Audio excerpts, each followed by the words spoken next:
It's June 14th, 2026, and right now, in the southern suburbs of Beirut, smoke is still rising from an apartment building that Israeli jets just turned into rubble. But that's not the story. The real story is what's happening 700 miles away, in Tehran, where a member of Iran's parliament just posted 3 words on social media that should make every analyst in Washington nervous. Watch the skies. Because here's what almost nobody is telling you. This isn't just another Israel-Hezbollah skirmish. This is a single airstrike that could collapse a peace deal 3 months in the making. A deal that, depending on who you ask, is either hours away from being signed or already dead.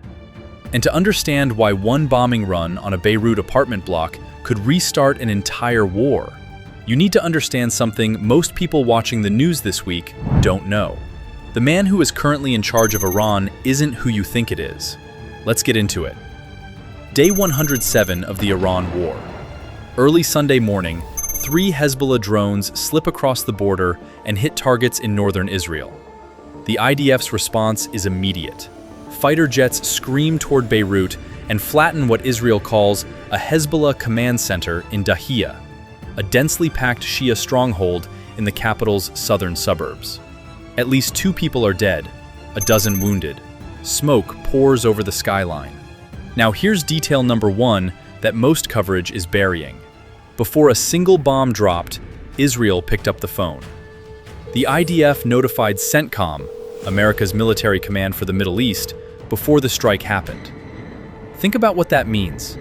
The United States is publicly trying to broker peace between Tehran and Washington, while simultaneously getting advance notice of an attack that could blow the entire deal apart.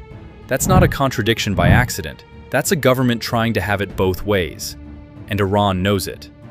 Here's where this gets wild, and where I need to give you context that 90% of viewers tuning into this story right now simply do not have. This entire war began on February 28, 2026, when a joint US-Israeli strike didn't just hit a building. It killed Iran's supreme leader, Ayatollah Ali Khamenei, the man who had ruled Iran since 1989, dead at his office. In a strike planned by Mossad and the CIA, executed by Israeli jets with US Air Force and Navy support. Trump announced it on Truth Social before Iran even confirmed it, writing that the bombing would continue as long as necessary to achieve our objective of peace throughout the Middle East. Iran's defense minister? Killed in the same strike. Iran lost its supreme leader and its defense minister within the same hour. So who's actually running Iran right now? His son, Mojtaba Khamenei. And this is the part that sounds like it belongs in a thriller script. Mojtaba was injured in the very same strike that killed his father. He vanished from public view for days afterward, sparking real confusion in Tehran about whether he was even alive. Inside Iran, he's known by 2 nicknames, the Phantom of Tehran and the Shadow Prince. And according to Western analysts, he's considerably more hardline than his father ever was. Because Khamenei died with no declared successor, Iran had to scramble an emergency 3-person council just to hold the government together. The president, the head of the judiciary, and a senior cleric, until Mojtaba could be formally installed. And Israel's response to all of this?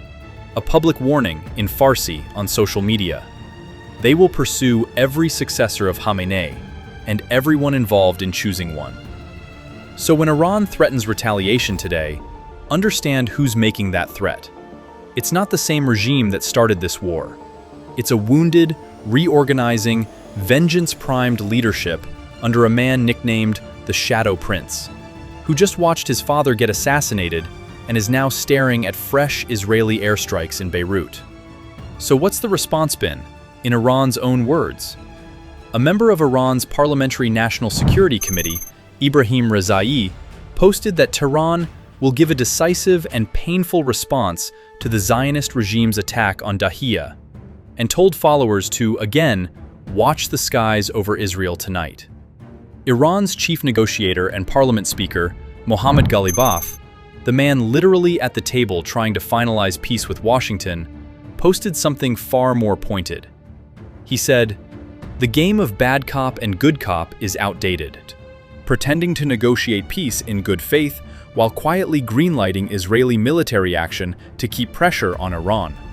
He's calling out Washington's whole strategy, in public, mid-negotiation. And it's not just politicians. A senior Iranian general, deputy chief of the IRGC's operational headquarters, told local media flatly that the Dahiya strike will not go unanswered. So you've got the diplomats and the generals on record. That's a dangerous combination, because it means whatever response comes next isn't just posturing for domestic audiences. It's coordinated. But here's what almost no one connects to this story, and it's arguably bigger than the bombs themselves. Since early March, Iran has effectively shut down the Strait of Hormuz, not with a blockade in the traditional sense, but with drones, ballistic missiles, and swarms of small attack boats that made shipping companies decide it simply isn't worth the risk anymore. Insurance for tankers became unavailable or insanely expensive. Crews refused to sail. The result?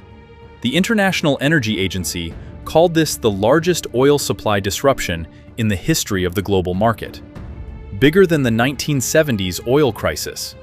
Oil prices spiked from around $70 a barrel to over $100. And here's the twist that should make your jaw drop.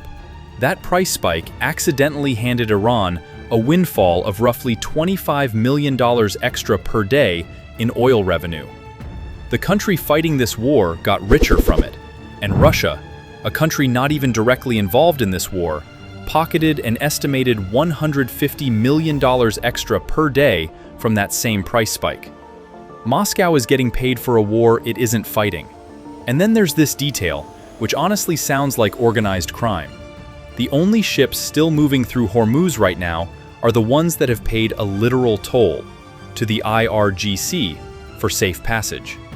Iran is running a protection racket on one of the most important waterways on Earth. The US response? On April 13th, the Navy started its own blockade, refusing to let any ship that had docked at an Iranian port leave through the strait at all. The fallout reached as far as Vietnam, where the closure triggered actual fuel shortages and panic buying at gas stations, half a world away from Beirut, from Tehran, from any battlefield. And maybe the most important line in this entire story comes from a former senior US energy advisor who said, "No matter what happens, the Iranians will control the Strait of Hormuz for the foreseeable future. It doesn't even matter what the deal says. Everybody in the region believes that." So with all of that as the backdrop, let's talk about the deal everyone's been hearing about. The US and Iran are reportedly close to signing the first stage of a peace agreement. According to Iran's foreign minister, the framework would lift the US naval blockade, release Iran's frozen assets, reopen Hormuz with no tolls, and restore pre-war shipping within about 30 days. Bigger issues, Iran's nuclear program, sanctions, get pushed to a second phase. But here's the part that connects everything we just talked about back to that strike on Beirut this morning. Iran isn't treating the war with the US and the war in Lebanon as two separate things. Tehran is trying to use this peace deal to tie Israel's hands in Lebanon, specifically to protect Hezbollah, its most important regional proxy. For Iran, ending the bombing of Beirut isn't a side request, it's a condition. And according to Iran's own foreign minister, Israel is reportedly opposed to those terms. So sit with that for a second. The biggest obstacle to ending this war might not be Iran, it might be Israel, refusing to accept the very terms the US needs to close the deal it's been racing toward for months. And on top of all that, there's a political clock running. Vice President J.D. Vance has reportedly said the administration wants this deal locked in before November's midterm elections, which means Washington isn't just negotiating against Tehran, it's negotiating against a calendar. So let's zoom back out. A wounded, reorganized Iranian leadership, led by a man nicknamed the Shadow Prince, has its generals and its diplomats on record promising retaliation for a strike that Israel ran past CENTCOM before pulling the trigger.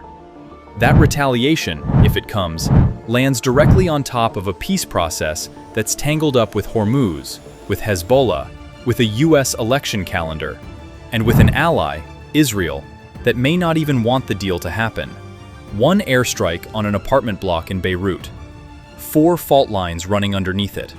And right now, every single one of them is live. If Iran does respond, and given everything you just heard, watch the skies might not be an exaggeration, we'll be covering it the moment it happens.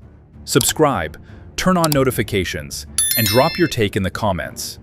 Does Tehran actually retaliate, or does the deal survive anyway? See you in the next one.